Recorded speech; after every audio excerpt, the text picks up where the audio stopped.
రంగనాయకమ్మ గారు రచించిన కృష్ణవేణి నవల తరువాయి భాగం.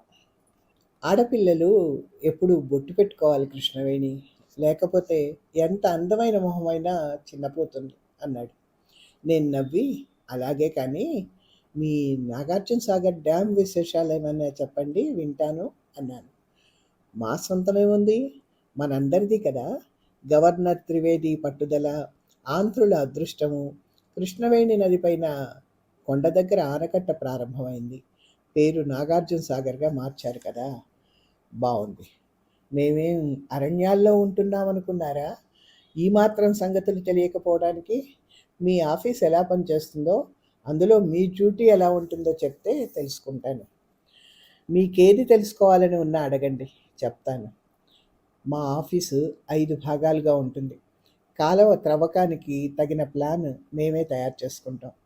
ముందు సెక్షన్ ఆఫీసర్, జూనియర్ ఇంజనీర్ కానీ సూపర్వైజర్ కానీ పని జరిగే చోట ఉండి ప్లానులు వేస్తాడు. కాలువ పొడుగు, వెడల్పు, ఖర్చులు సుమారుగా ముందే నిర్ణయిస్తారు.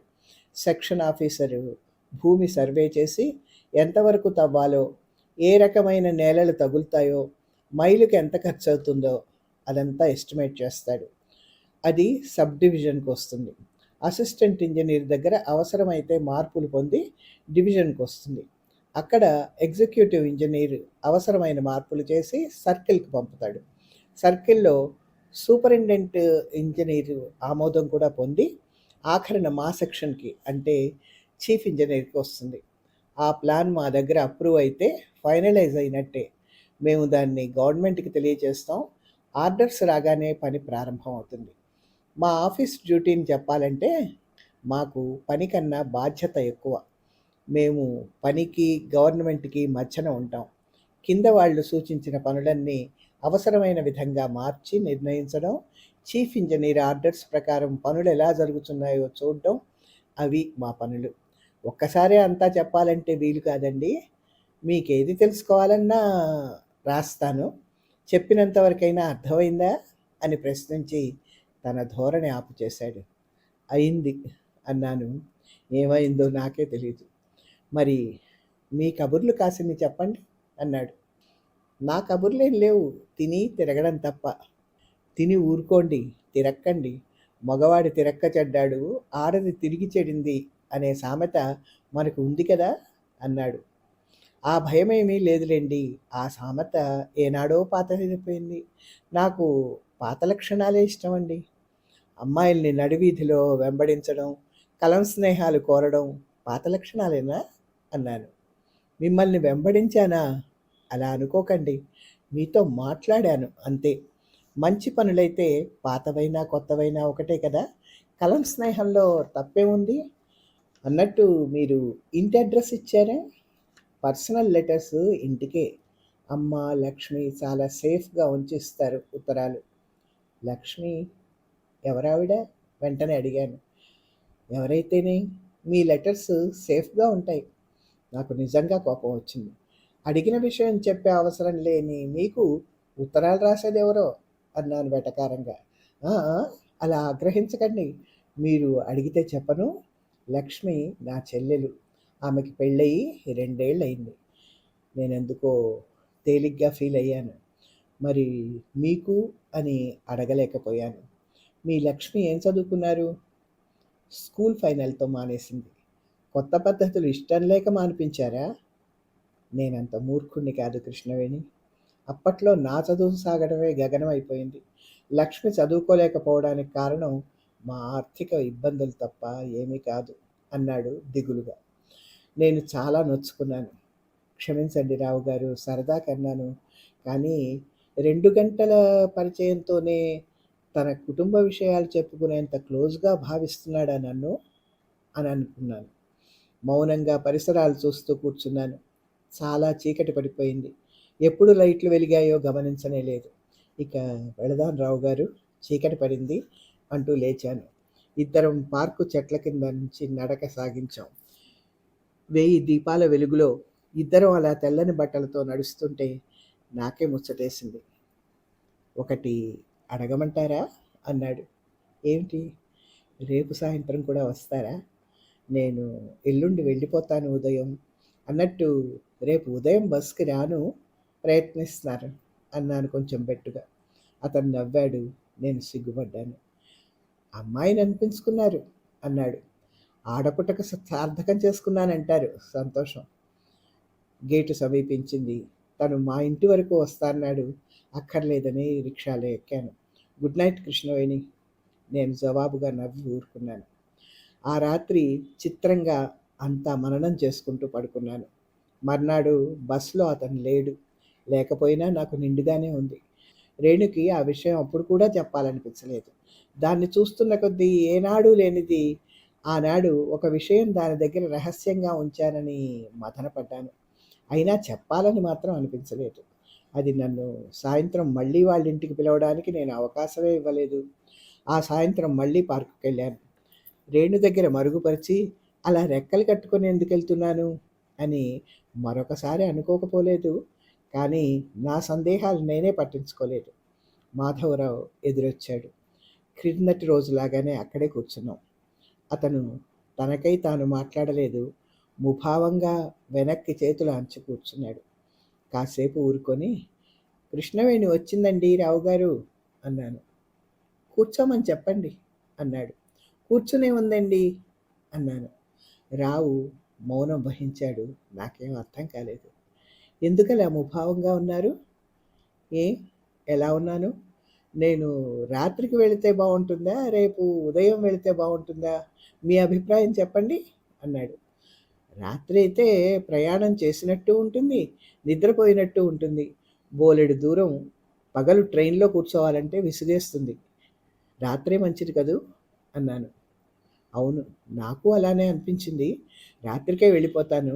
మళ్ళా ఇలాగే ఆఫీస్ పని మీద ఎప్పుడైనా వస్తే కలుస్తాను. క్షేమంగా చేరినట్టు ఉత్తరం రాయండి అన్నాను. రావు ఎటో చూస్తూ కూర్చున్నాడు. అతని ప్రవర్తనలో చాలా మార్పు వచ్చినట్టు అనిపించింది. నిన్నటి రోజున ఎన్నో కబుర్లు చెప్పినవాడు ఈనాడు అంటి ముట్టనట్టు ప్రవర్తిస్తున్నాడే అనుకున్నాను. అతనే ఉన్నట్టుండి, వచ్చినప్పుడు చూసి వెళ్తాను కానీ ఉత్తరాలు వద్దు కృష్ణవేణి, ఏమీ అనుకోకండి అన్నాడు. నాకు ఆ ధోరణి ఏమీ అర్థం కాలేదు.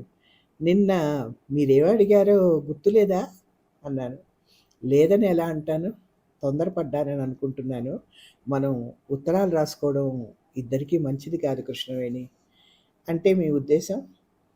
మీరు మరోలా అనుకోకండి.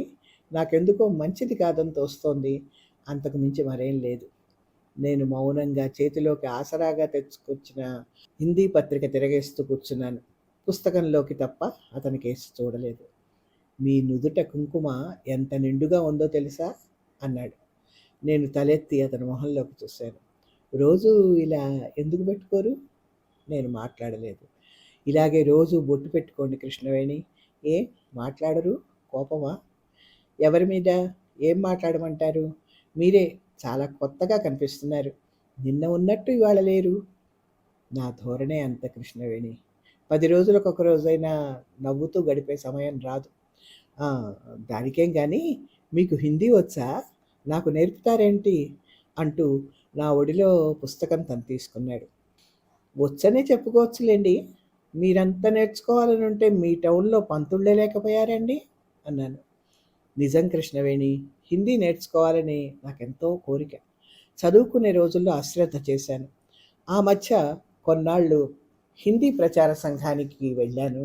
నైట్ క్లాసులు, అంతా ఆడపిల్లలు. అదీగాక ఏ 2 గంటలో కూర్చుంటే వాళ్ళు చెప్పేది బెత్తెడు పాఠం.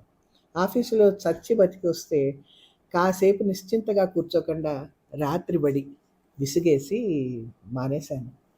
మంచి పని చేశారు. మీరు చెప్పనంటే హిందీ ఆశ నిరాశ చేసుకుంటాను. అలా చేయండి, మంచిది. మధ్యలో నన్నెందుకు చంపుతారు?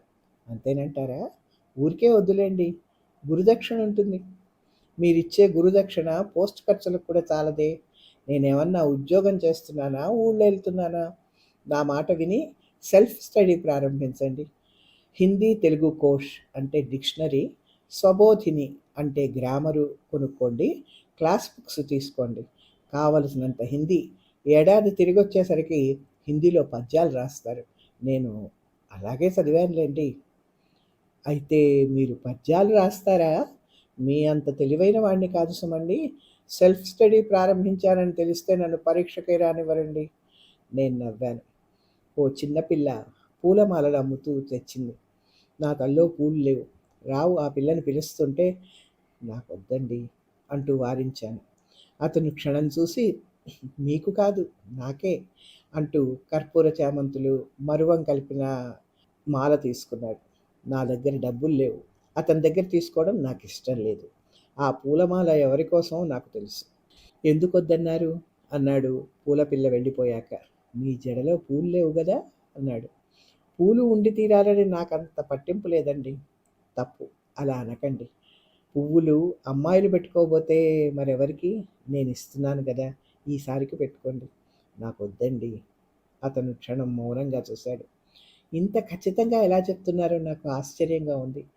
ఆడవాళ్ళు పూలు వద్దనకూడదని మీకు తెలీదా? ఇంతవరకు నాకై నేను ఎవరికి పూలు తేవాల్సిన అవసరం లేకపోయింది. ప్రేమతో పువ్వులు బహూకరించడం ఇదే మొదటిసారి. తీసుకోరా. కృష్ణవేణి, నిజంగా మీకు ఇవ్వాలని ఉందా? నవ్వుతూ అడిగాను. అతడేమీ అర్థం కానివాడిలా చూశాడు. కాకపోతే ఏంటండి, తీసుకోరా తీసుకోరా అంటూ మీ దగ్గరే పెట్టుకొని కూర్చోకపోతే ఇస్తే ఈ సరుకు పెట్టుకోనా అన్నాను. ఎదుటివారికి ఇష్టం లేకుండా బలవంతం చేయడం కానీ మొహమాట పెట్టడం కానీ నాకు ఇష్టం ఉండదు. బలవంతం అని ఎందుకు అనుకుంటారు? మనసా కోరేవాళ్లే ఒత్తిడి చేస్తారు. ఏమో, నాకు ఈ ఆడవాళ్ల సంగతులు అర్థం కావు. కానీ నా చిన్న బహుమతి అంగీకరిస్తున్నందుకు మాత్రం చాలా సంతోషం అంటూ అతను ఆ పూలమాల అందిస్తుంటే అందుకొని నా జడలో అలంకరించుకున్నాను. నాకెందుకో సిగ్గనిపించింది. పచ్చగడ్డిని వేళ్లతో తాకుతూ తల దించుకొని కూర్చున్నాను. అతను కూడా మౌనంగా ఉండిపోయాడు. అతని మాటలు గుర్తొస్తున్న కొద్దీ అతను అవివాహితుడే అన్న దృఢ నిశ్చయం కలగసాగింది. ఎందుకో ఆ నిశ్చయంతో తేలిగ్గా ఫీల్ అయ్యాను. ఎంతసేపు ఉన్నా మాట్లాడడానికి ఏమీ మాటలు దొరకనట్టయింది.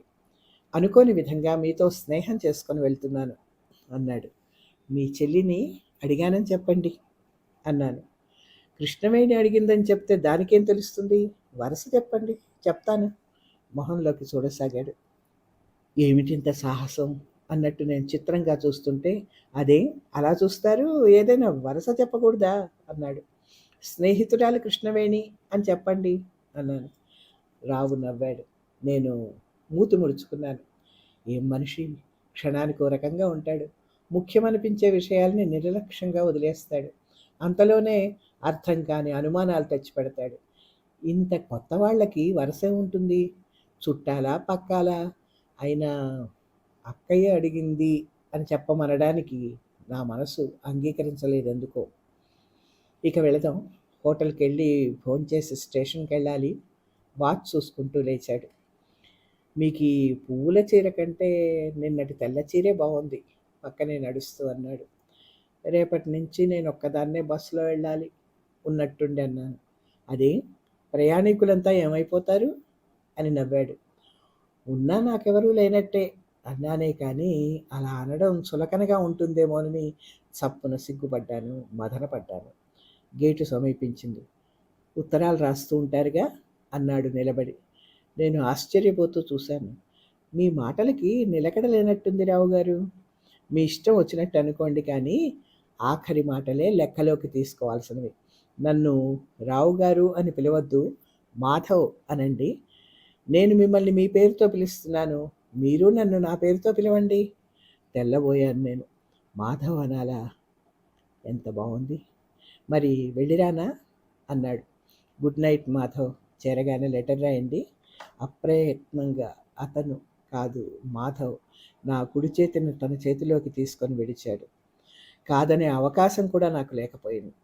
ఆ రాత్రి పుస్తకంలో పుటలు తిరగేస్తుంటే చదువు సాగలేదు. అలా కుడి చేతి వేళ్లను చూసుకుంటూ ఉండిపోయాను. జడలో పువ్వులు చాలాసార్లు సవరించుకున్నాను. మాధవ్ మీద నాకు ఎటువంటి అభిప్రాయం ఉందో నాకే తెలియలేదు, కానీ అతనంటే గౌరవం, అభిమానం మాత్రం కలిగాయి. మర్నాటి ఉదయం అంతా రేణుకు చెప్పేయాలనిపించింది. కాలేజీకి టైం కాలేదు. అయినా క్లాసులో కబుర్లు చెప్పుకోవడానికి అంత వీలు కాదు. జడలో పువ్వులు జాగ్రత్తగా డెస్క్లో దాచాను.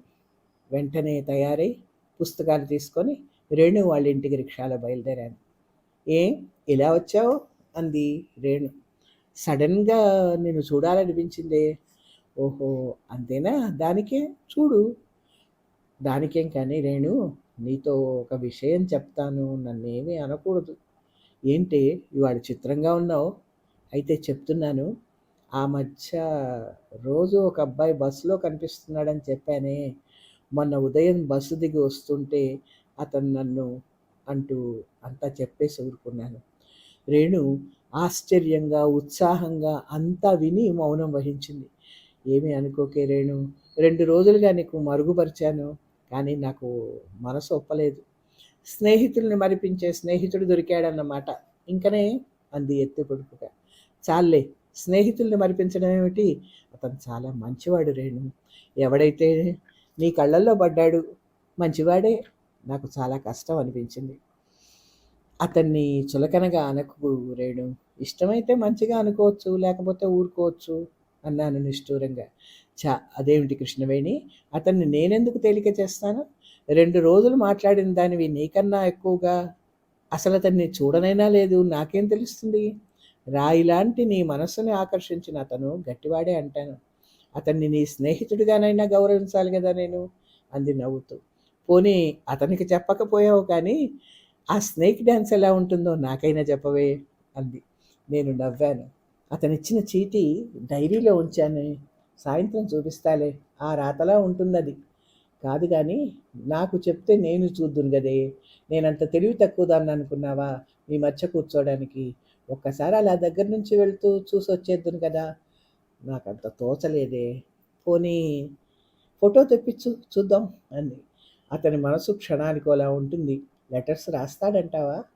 రేణు వాళ్ళమ్మ ఇద్దరిని భోజనానికి పిలిచింది. భోంచేసి కాలేజీ దారి పట్టాం. శాంతకి ఈ సంగతి ఉత్తరం రాస్తేనో, అంది రేణు. పోనిద్దు, ఏమంత గొడవని పనిగట్టుకుని రాయడం, అన్నాను. నీదేం పోయిందే, నేను రాస్తాను రాత్రికి. దానికి ఉత్తరం రాయాలని ఎలానో అనుకుంటున్నాను, అంది అది. నేను విని ఊరుకున్నాను. ఇక్కడికి ఆపుతాను, ఎందుకంటే సవరణలు దిద్దుళ్ళు చెప్పాలి కదా. బొట్టు గురించి ప్రస్తావన తెచ్చారు కదా రచయిత్రి. దానికి ఆవిడ చెప్పినటువంటి సవరణ ఏం చెప్పాలి దీనికి? జానకి విముక్తిలో సత్యం శాంతతో ఏమంటాడు? బొట్టును విమర్శిస్తాడు. ఈ మాధవ్తో మాట్లాడించింది నేనే, ఆ సత్యంతో మాట్లాడించింది నేనే. బొట్టు గురించి అసలైన వ్యాఖ్యానం చేయాలంటే ఆడపిల్లలైనా మగపిల్లలైనా బొట్టు ఎవరు పెట్టుకున్నా బొట్టు హిందూ మతానికి మాత్రమే ఉన్న ఒక సంప్రదాయం. ప్రపంచంలో ఉన్న జనాభానంతా తీసుకుంటే హిందూ స్త్రీలకి తప్ప మిగతా కోట్ల జనాభాకి బొట్టుతో సంబంధం లేదు. బొట్టుతో స్త్రీల మొహాలకి అందం వస్తుందనుకోవడం ఒక మతంలో ఉన్న అలవాటు, ఒక సంప్రదాయం అంతే. మాధవరావు అప్పటిన అలాగే ఉన్నాడు. ఆ తర్వాత మరొక సవరణ, ఇలాంటి పిచ్చి వేళాకోళాలు మాటలు రాసినందుకే ఈ పుస్తకం అంటే నాకు భయం. కానీ ఇలాంటి రాతల వల్ల ఒక మేలు ఏంటంటే, చిన్నప్పటి నుంచి పెరిగిన వాతావరణంలో ఎంత అధమస్థాయి భావాలు ఉన్నాయో, ఆడ మగ అందరం ఎలాంటి భావాలు నేర్చుకుంటూ ఎలాంటి అధమస్థాయి హాస్యాలు చేసుకుంటామో పెరిగామో తెలుస్తుంది. ఇది ఎక్కడంటే, ఆడది తిరిగి చెడింది, మగవాడు తిరక్క చెడ్డాడు అన్నదానికి ఆవిడ ఇచ్చినటువంటి సవరణ. తేలిగ్గా ఫీల్ అయ్యానట, తేలిక పడ్డాను అని చక్కగా తెలుగులో రాయకూడదు. ఈ ఫీల్ అవ్వడం అప్పటికీ ఇప్పటికీ కూడా జీవితంలో ఎప్పుడూ వాడని మాట, చుట్టుపక్కల కూడా వినని మాట, ఎక్కడో సినిమాల నుంచో పుస్తకాల నుంచో కాపీ కొట్టిన మాట. దానికన్నా ఇక్కడి విషయం కృష్ణవేణికి అతని మీద ప్రేమ మొదలవడం, అతనికి పెళ్లి కాలేదనే ఊహతో మనసు తేలికపడడం. అతన్ని బస్సులో కొన్నిసార్లు చూసింది, అతని ప్రవర్తన మీద సదభిప్రాయమే కలిగింది. అయినా అది ఒక పరిచయంగానే సాగాలి కొంతకాలం. ఉత్తరాల ద్వారా కొంత తెలిసాక నమ్మకం కలగాలి. అయినా ఇది ఒక అమాయకపు దశ. తర్వాత గుడ్ నైట్ అని వాడారు. ఈ ఇంగ్లీష్ మాట ఇక్కడ అవసరమే. అతను ఇంజనీర్ కదా, ఆ మాటలు సహజంగా వస్తాయి. ఈ మాట ఒక పాత్ర నోటి నుంచి వచ్చిన మాట కానీ రచయిత్రి నోటి నుంచి వచ్చిన మాట కాదు. కృష్ణవేణి కూడా ఒక పాత్రే అయినా ఆమె ఇంగ్లీష్ మాటలు ఎక్కువగా వాడింది. మరొకటి, రాత్రికి వెళ్ళిపోతాను అని అంటే బాగుంటుందా అని రోజూ మాట్లాడే మాటని బావుంటుందా అని ఎందుకు రాశాను? ఇది బడాయి వ్యవహారమే. బడాయి ఎప్పుడుంటుంది? దేన్ని అనుసరించాలో, దేన్ని అనుసరించకూడదో తెలియనప్పుడు. వాడుకలో కొందరు లెగిశాను, కూకున్నాను అని మాట్లాడినట్టే రాతలో కూడా అలాగే రాయక్కర్లేదు. ఆ రకం పాత్రకి అయితేనే ఆ మాటలు పడాలి కానీ అన్ని సందర్భాలకి అదే పద్ధతి పనికిరాదు. వాటిని లేచాను, కూర్చున్నాను అని మార్చుకోవచ్చు. కానీ బాగుంది అనే మాటను కూడా బావుంది అని మార్చడం ఎందుకు? కేవలం బ్రాహ్మణ భాషని అనుసరించాలనే రందే కదా! తర్వాత రాత్రి ప్రయాణం గురించి. ప్రయాణం చేయడం రాత్రే మంచిదని ఇద్దరికీ అనిపించింది. ప్రయాణం చేసే వాళ్ళకి అది బాగానే ఉంటుంది. నిద్రపోతూ ఉండగా ప్రయాణం అయిపోతూ ఉంటుంది. మరి బండి నడిపే వాళ్ళ సంగతి ఏమిటి? ప్రయాణాలు రాత్రుళ్ళు జరగాలంటే వేల వేల మంది శ్రామికులు రాత్రులు నిద్రలు లేకుండా ప్రయాణాలకు అవసరమైన పనులు చేస్తూ ఉండాలి. యాక్సిడెంట్లలో ఎక్కువ భాగం రాత్రులు జరిగేవే. మనకు తెలియకుండానే ఎన్నెన్నో తప్పు భావాలకు అలవాటు పడిపోయి ఉంటాం. ఆసుపత్రులు, వార్తా ప్రసారాలు, సైన్స్ ప్రయోగాలు వంటి వాటికి తప్ప రాత్రుల్లో పనులు పూర్తిగా దుర్మార్గం. ఇది ఇంతవరకు సాగినటువంటి కథలో చేసిన సవరణలు ఇక్కడికి ఆపుతున్నాను. ధన్యవాదాలు.